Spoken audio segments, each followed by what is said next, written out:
برای شهروندی روسیه شدم، بعد از زاکس با همسر خودم جدا شوم، یا با این نکاح ما یگان خطر دارد یا نه؟ یعنی کسایی که برای شهروندی شدن، گражданини روسیه شدن، از زاکس جدا میکنن. سوال دیگر، زن یکم شوهرش را مجبور میکند که زن دوم را 3 طلاق کن. مرد 3 طلاق میکند ولی زن دوم در آنجا حضور ندارد. این طلاق میشود یا نه؟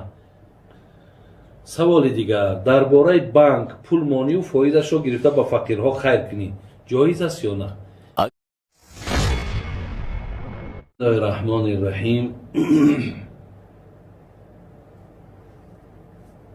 الحمد لله رب العالمین و الصلاة و السلام علی رسوله الکریم و علی آله و صحبه اجمعین. الله مهربان دعا میکنم که خداوند میل‌های شما را، محبت‌های شما را با به سوی دینش زیاد بگرداند. و از خدای مهربان خواهان او هستم که خداوند بیماری ها شفای کامل دهد. مهاجرها و مسافرهایی که از این ملک ما هستند، خدا همگی تان کاراتون در برار و برکت دهد.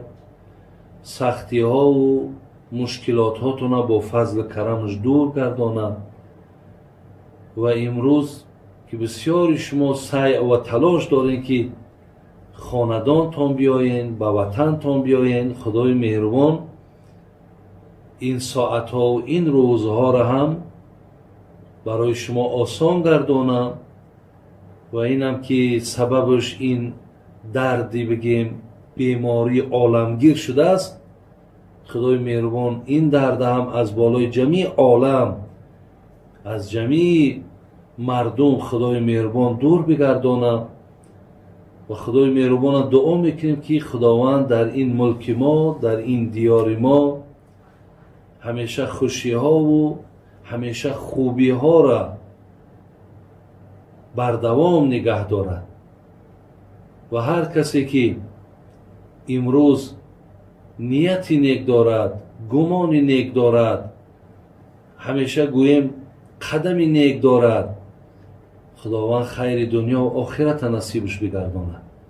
همه گذشتگان ما را خدا رحمت و مغفرت کنه و الله مهربان تمنیات و مقصودهای نیک ما با فضل کرمت حاصل بگردانی.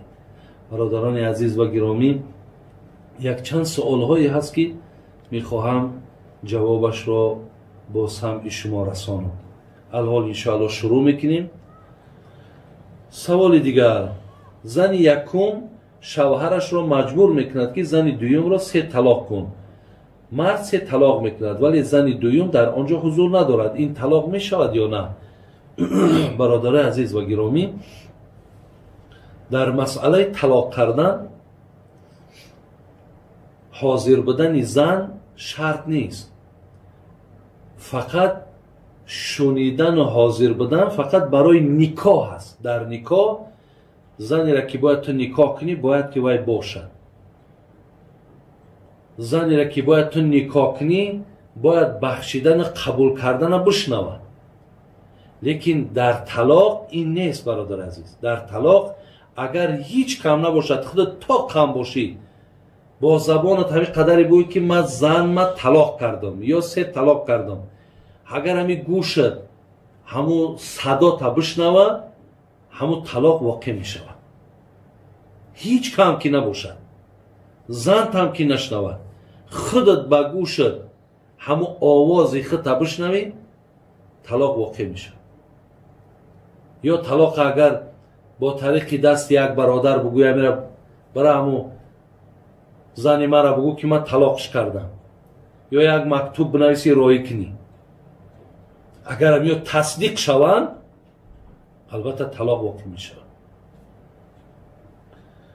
سوال دیگر، درباره بانک پول مانی و فایده‌اش را گرفته به فقیرها خیر کنی، جایز است یا نه؟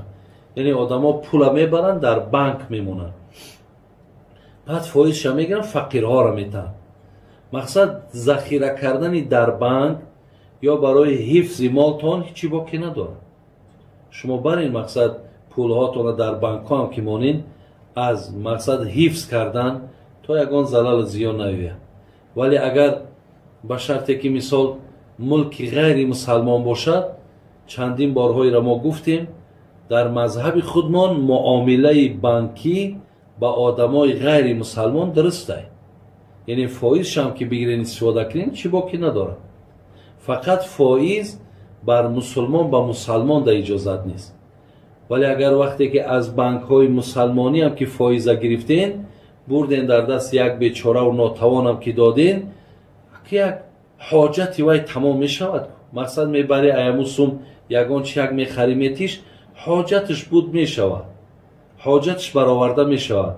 вале вай ҳамчу хайр бугӯй дар номаи аъмоли ту нависонда шавад, инш нависонда намешавад. вале ба ҳар ҳол ҳоҷат бароварда мешавад. бобои ҳоҷӣ, барои шаҳрвандӣ русия шудан баъд аз ЗАГС бо ҳамсари худам ҷудо шавам, ё бо ин никоҳи мо ягон хатар дорад ё на? яъне касое ки барои шаҳрвандӣ шудан, гражданини Россия шудан, аз ЗАГС ҷидо мекунанд. албатта вақте аз ЗАГС ҷидо кардем, як талоқи боин мешавад. яъне бояд аз сари нав, бародари азиз, шумо бояд ки бо аз сари нав никоҳ кунед.